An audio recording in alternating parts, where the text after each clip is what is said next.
tenemos aquí con nosotros a Sonia Fernández. Bienvenida, Sonia. Muchas gracias, Isabel. Gracias.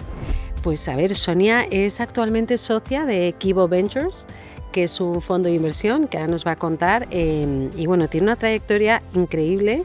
Desde hace años ya que nos conocemos y ha sido emprendedora de negocios además súper novedosos, una experiencia y una trayectoria súper potente para ser capaces de ahí extraer, ¿no?, lo que a nosotros desde ANROP pues más nos interesa, que es entender cuáles son las capacidades, las necesidades, ¿no?, o aquellos matices que un líder ha de tener para realmente tener éxito en su labor profesional, ¿no? Cuéntanos desde el principio, ahora mismo, ¿a qué te dedicas? Ahora mismo soy socia de Equivo Ventures, como decías. Somos un fondo de Venture Capital, de lo que se llama en español Capital Riesgo. Llevo ya 9 años en este lado profesional desde el lado inversor, y lo que hacemos es invertimos en startups, en empresas de tecnología, lo que llamamos early stage. Quiere decir empresas que ya tienen un producto y una validación del mercado, pero nosotros les ayudamos en un estadio bastante incipiente a escalar y a realmente crecer de una forma exponencial. Invertimos en diferentes sectores, sobre todo muy enfocados en deep tech, empresas donde la tecnología juega un papel muy, muy importante. Ahora estamos viendo muchos temas en inteligencia artificial, robótica, big data, también health tech, y el liderazgo, la verdad, es algo muy relevante a la hora de nosotros poder elegir a esos emprendedores que pensamos que lo van a hacer bien y que van a poder escalar sus compañías. ¿Qué es lo que ves en los líderes como para decir, venga, te pongo el dinero porque sé que gracias a ti y a tu equipo esto va a funcionar? Pues te diría que de todos los factores que nosotros hemos visto invirtiendo a lo largo de muchos años, es precisamente el equipo, y al final el equipo se arma en torno a un fundador o 2 fundadores de la compañía. Para nosotros tiene que ser alguien que haya experimentado ese problema que está intentando solucionar, idealmente en primera persona. Alguien que a lo mejor ha trabajado en algún sitio y ha visto, esto en mi empresa no lo podemos solucionar, pero yo lo quiero solucionar y tengo esta idea, y esto es lo que nosotros llamamos el pain o el problema, y lo ha vivido y lo ha experimentado, porque realmente esas son las personas más obsesionadas con lograr una solución. Y el problema del emprendimiento es que no es una línea lineal, o sea, no es un ascendente lineal, sino que hay muchos baches a lo largo del camino, y los emprendedores van a tener que pasar por momentos de euforia porque a lo mejor han cerrado una ronda y es todo fenomenal y son los reyes del mundo, a tener que despedir a personas en el equipo, a tener que a lo mejor pensar que no pueden lograrlo, a perder contratos, y realmente si no tienen un convencimiento de que es un tema que realmente ellos, es como su misión solucionar este tema desde una vivencia personal, a veces es más fácil que terminen tirando la toalla. Entonces, eso te diría que es muy importante. Y luego una segunda característica que es fundamental es que sepan lo que saben y que sepan lo que no saben, y que puedan realmente dejarse ayudar. Hay muchas veces emprendedores que son brillantísimos, saben mucho de su área de expertise, pero hay muchas cosas que no saben y no son capaces a veces de reconocerlo y de dejarse ayudar. Nosotros, cuando invertimos, entramos en los consejos de las compañías, y muchas veces nuestra labor es pues hacerles ver todas las creencias que tienen y las personas que necesitan incorporar al equipo, ¿no? Y a veces pues nos es más fácil y otras más difícil. La verdad, Sonia, es que te estoy escuchando y me siento súper identificada, ¿no?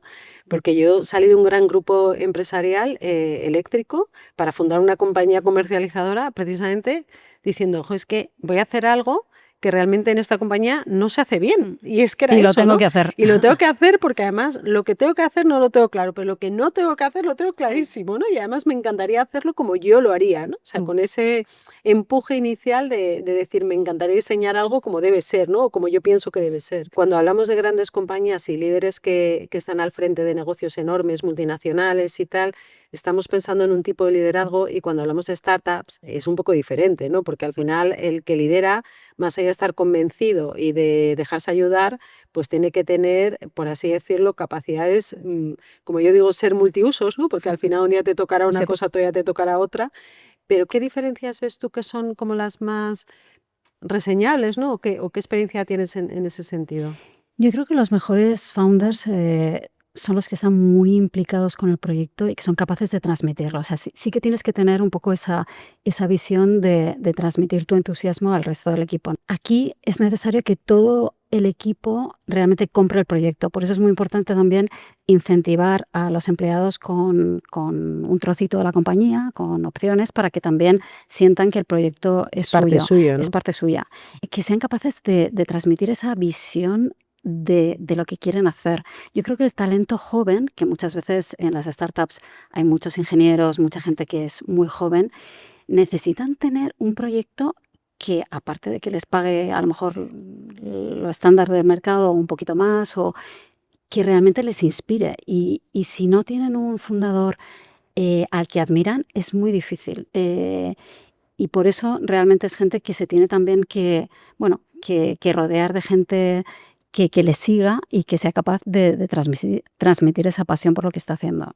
Fíjate, esto que dices a mí me parece fundamental, porque tú no solo vas a trabajar, sino que vas a conseguir cambiar el mundo. Y cuando eso eres capaz de transmitirlo, cada uno en su ámbito, ¿no? De actuación, con la Mm. tecnología, con la energía o con lo que sea, y eres capaz de inspirar eso a la gente que te sigue y sobre todo a la gente joven, que realmente trabaja por un propósito, no solo por un dinero o por ¿no? o por una actividad, pues es increíble, porque eso es lo que realmente puede cambiar las cosas, porque al final estás realmente dedicándote a algo que es absolutamente pasional, ¿no? Sí, y que lo hacen propio, y eso Pues es muy importante. Cada vez el tema de cultura es muy importante, o sea, no es algo que se pueda dejar de lado, y los mejores founders que nosotros hemos financiado tenían muy claro cuál era la visión, cuál era la misión, los valores de la compañía, y pasaban mucho tiempo realmente haciendo que el grupo sea partícipe de esa misión y de esos valores, ¿no? hay otro punto que cuando un emprendedor inicia un negocio, llega un momento que necesita dinero y entonces busca un inversor, que es casi como te casas con el inversor. Sin embargo, pues lógicamente muchas veces pues no tienes ni idea de cómo funcionan los fondos, de qué tipo de reporting necesita, y entonces al final tienes que convivir con esos dos mundos, ¿no? Entonces, ¿cómo conseguís desde el punto de vista del inversor alinearos, ¿no? Sí que es verdad que al final estamos en un mercado donde se ha dado la vuelta a quién escoge a quién. Yo creo que hace unos años era mucho más, pues bueno, nosotros podíamos pensar que estábamos aquí como en nuestra sala de reuniones y venían los emprendedores y nosotros decidíamos a ti sí, a ti no. Realmente eso no es la realidad hoy en día. Hoy en día los emprendedores mejores son los que eligen a los inversores. Y nosotros como inversores tenemos que hacer un esfuerzo por diferenciarnos. Nosotros les presentamos nuestros credenciales de qué es lo que vamos a hacer para ayudarte a ti en concreto, por qué nos debes elegir a nosotros, qué es lo que te podemos aportar, a quién conocemos que te pueda financiar una vez que nosotros aportamos el capital en la siguiente ronda, cómo te vamos a ayudar a escalar en Estados Unidos, a quién conocemos, un montón de información. Y realmente eso es lo que nos hace ganar los deals o poder invertir en los emprendedores que queremos. Así que se ha vuelto mucho más competitivo y realmente estamos en un mundo donde hay mucha más información. O sea, ya un emprendedor que va a levantar capital sabe perfectamente, porque tiene acceso a un montón de información, a otros founders que le pueden dar información, y realmente es más un trabajo nuestro de poder estar en posición de elegir que al revés. Así que nos tenemos que poner las pilas. Total, la verdad que esto que dices está pasando igual con las empresas, ¿eh? O sea, antes las empresas buscaban talento y venían la persona X seleccionada a hacer la entrevista y era la empresa, venga, Sí, más sí, entrevistas pues o es muy más parecido, claro, directivos, ¿no? sí. Ahora no, o sea, ahora es el directivo el que llega y te empieza a preguntar a ti y al Claro, final claro. como empresa dices, pero perdona, ¿no? Que era yo la que Pues estaba ya no. buscando una persona y ahora mismo, efectivamente, y el talento joven especialmente, porque ya no es solo mostrar una posición en la organización, sino, oye, ¿tu trabajo para qué va a servir? ¿Cuál es el objetivo final de esto? ¿Es sostenible? ¿No? O sea, hace poco me comentaba una persona que estaba buscando una posición dentro de la organización y le preguntaba el candidato cuál era la huella de carbono de la compañía. Y claro, la persona se quedó alucinada porque dice, Pues perdona, voy a déjame que investigar, llame déjame que llame al de al de sostenibilidad, ya te sostenibilidad a digo, ver si pero lo sabe. pues es que esa persona a lo mejor decide su nuevo trabajo en función de la huella de carbono, cosa que en nuestra mentalidad de hace 20 años, pues a lo mejor lógicamente no estaba ahí, ¿no? Pero hay un punto más que has comentado que me parece muy interesante, que es el tema hablabas de invertir en el futuro a lo mejor con inversores americanos o de Ujú. otro lugar, ¿no? O sea, ¿cómo se compara el emprendedor español con emprendedores? Tú además has emprendido Mm. con gente de Estados Unidos, de otros países de Latinoamérica. ¿Qué características de ese emprendedor o de ese líder emprendedor ves iguales, distintas? ¿Es mejor, es peor? ¿Cómo lo ves tú? Yo creo que hemos evolucionado muchísimo.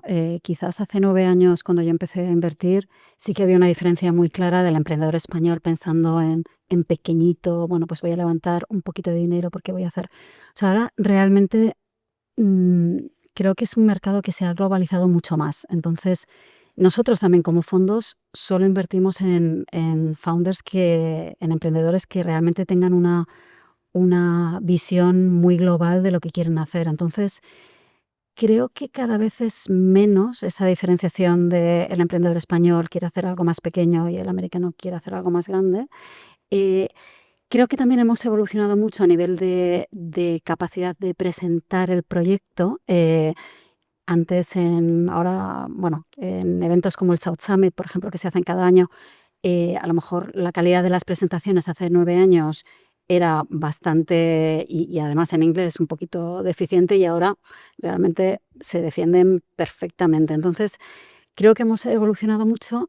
Sí que es verdad que culturalmente, la cultura sajona, ap- aprendes desde pequeño a presentar, a hablar en público de una forma que quizás el español todavía le cuesta más. Entonces, tiene que trabajar más para llegar ahí, y a lo mejor un americano, pues de forma mucho más natural, hace un pitch de una presentación de su negocio en 3 minutos, que lo defiende sin mayor problema, ¿no? Pero te diría que cada vez estamos mucho más a la par a nivel bueno, pues esos skills para vender el negocio que es necesario tener, porque al final normalmente tienes poco tiempo para causar una primera buena impresión. Total. Entonces, si Pero ahí es, no lo mm. haces bien en la primera reunión, pues probablemente no pases ese filtro y a lo mejor eres un emprendedor brillante, pero también tienes que parecer ser brillante, ¿no? ¿Y en tu experiencia, empresas españolas que han escalado a otros países o a Estados Unidos? Sí, tenemos muchos casos ahí lo que me gustaría comentarte es que desafortunadamente no les damos tanto valor.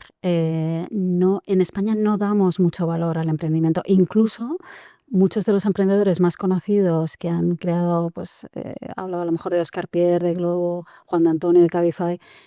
Incluso se les critica por a lo mejor estar en sectores donde la regulación juega un papel, y es una pena porque si tú vas a Estados Unidos, los emprendedores son los héroes, y en España los emprendedores, ya no solamente digitales, incluso emprendedores más en el ámbito de la economía real, pues no se destacan tanto. Pero sí, tenemos muchos ejemplos de compañías, incluso que ya directamente se incorporan como sede social en Estados Unidos, aunque los ingenieros y los equipos están en España, y hay muchísimos ejemplos de emprendedores, de emprendedoras, pero sí que es verdad que quizás pues no salen tanto en los medios y no se conocen tanto. Quizás hay un matiz ahí cultural, ¿no? De que, bueno, pues quizás el emprendimiento en América fue anterior, ¿no? Empezó mucho, mucho más pronto. Y me acuerdo cuando empecé a aprender que te llamaba a ti para Sí, sí, sí, no preguntarte, había era, nada, claro. claro, la única emprendedora que Sí, sí. conocía con éxito y con experiencia, ¿no? Mm. Y ahora mismo, pues, efectivamente, hay mucha más información, pero bueno, nos falta quizás ahí creérnoslo, ¿no? Y si tú tuvieras la oportunidad de hablar con un emprendedor que empieza, ¿qué le dirías? ¿Cuál sería tu consejo? Le diría que hable con mucha gente, que se deje ayudar. Nadie va a ejecutar su idea. La idea que tú tienes, es tan difícil llevar una idea y ejecutarla, que al final que no tengan miedo de compartir, que hay muchísimos foros, que hay muchísimas personas que te pueden ayudar, y que al final, si realmente tienen esa pasión, que la lleven a cabo. O sea, lo peor que te puede pasar es que al final no vaya bien, y en cualquier caso, desde luego que eso es un tema también cultural y creo que tenemos que cambiarlo en España. Del fracaso de emprender se aprenden tanto que realmente es algo bueno. Aunque hayas fracasado, has aprendido tanto en el camino que te va a ayudar para muchas más cosas. Entonces, especialmente si es una persona joven, sí, creo que no hay ningún downside, o sea, no hay nada que te lleve a no hacerlo. A lo mejor vas a invertir tiempo, si te sale bien va a ser fenomenal, si no te sale bien también va a ser bueno porque has aprendido mucho en ese tiempo. Absolutamente. Es que yo creo que el fracaso es un concepto que no existe. Es que aunque no tengas la empresa de tu vida en no sé cuántos países, ya es un éxito, porque es increíble el camino que recorres, ¿no? Sí, aparte acelera muchísimo el aprendizaje, porque todo lo que tienes que hacer en ese tiempo que estás emprendiendo, probablemente en una compañía, pues sería imposible llegar a tocar tantas áreas Total. y crecer a nivel personal. Hay un tema que es un capítulo relevante de cara al perfil de un líder en emprendimiento, que es el capítulo del miedo, ¿no? Yo salí de una corporación grande para irme como primera empleada y emprendedora de una compañía, ¿no? Y claro, o sea, lo que yo percibía de mi entorno era, Isabel, te vas a estrellar. Es como, mira, el mayor riesgo es no querer asumir el riesgo, por tanto, hay que lanzarse, ¿no? Pero, ¿cómo en tu experiencia, que además que tú has montado Mercado Libre aquí en España, Match.com, o sea, compañías que incluso eran novedosas en su sector, o sea, eran sectores que ni no existían. existían. Yo creo que lo mejor, el consejo que yo daría es que no te importe, aunque suene, bueno, suena como suena, pero que no te importe lo que digan o que piensen los demás, porque al final eso es un freno que en el fondo te va a limitar totalmente. O sea, yo creo que si tú quieres hacer algo y es tu idea, aunque vaya contracorriente, tienes que hacerla, porque si empiezas a pensar que te importa un poco cómo te van a percibir, si ya a lo mejor pues tú deberías haber sido notario y entonces no, un ejemplo, y estás haciendo otra cosa que no va con la norma, eh, probablemente te va a pesar tanto que no vas a poder hacerlo. Y realmente tú eres el dueño de tu propia carrera y al final a mí eso nunca me ha importado, por eso he hecho cosas un poco fuera de la norma, porque realmente la gente decía, pero ¿cómo vas a hacer esto? Digo, bueno, pues ¿Por qué porque no? yo sí lo veo, tú no, pero yo sí, pues ahí voy. Total, Pero bueno, bueno, y ahí que no te fue, pese ¿no? tanto el qué dirán, porque al final tú estás en tu cabeza y si crees que es algo que merece la pena hacerlo, pues lo tienes que hacer por ti mismo, ¿no? Sí, eso, la capacidad de creer en uno mismo, ¿no? O sea, en creerte dueño de tu carrera, de tu futuro, apostar por ti y nadie mejor que tú sabe lo que tú eres capaz de hacer, ¿no? Y una pregunta, Sonia, vosotros desde Equivo hemos hecho que invertís en cosas diversas, pero especialmente en temas de tecnología. ¿Cómo ves todo el tema de la inteligencia artificial? Para mí es totalmente disruptivo. Yo creo que hemos tenido en las diferentes décadas desde el 2000, pues el 2000 fue toda la web como la conocemos hoy en día. Quizás más en el 2005 con la llegada del iPhone, pues fue todo el tema de las apps como otra forma de acceder a contenido. Luego tuvimos todo el desarrollo del cloud que hizo que se desarrollaran muchos negocios. Y la IA es otra ola en olas que cambian el paradigma de la innovación, pero con una potencia brutal que va a cambiar todos los sectores, a nivel de productividad, a nivel de cómo aprendemos, a nivel de cómo desarrollamos medicamentos, a nivel de gemelos digitales que nos van a hacer entender mejor una acción, cómo se va a comportar en otra persona.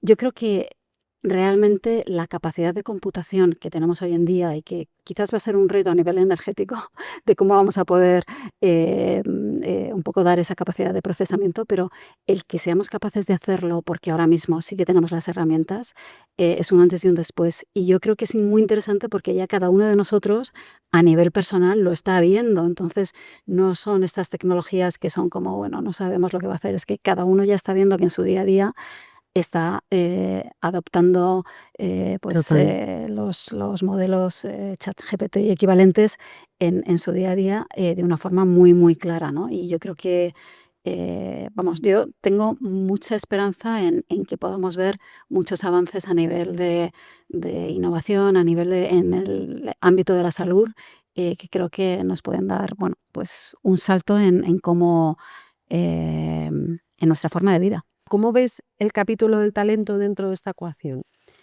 Pues es muy interesante porque yo creo que como en cada disrupción tecnológica se van a crear trabajos nuevos y van a desaparecer algunos.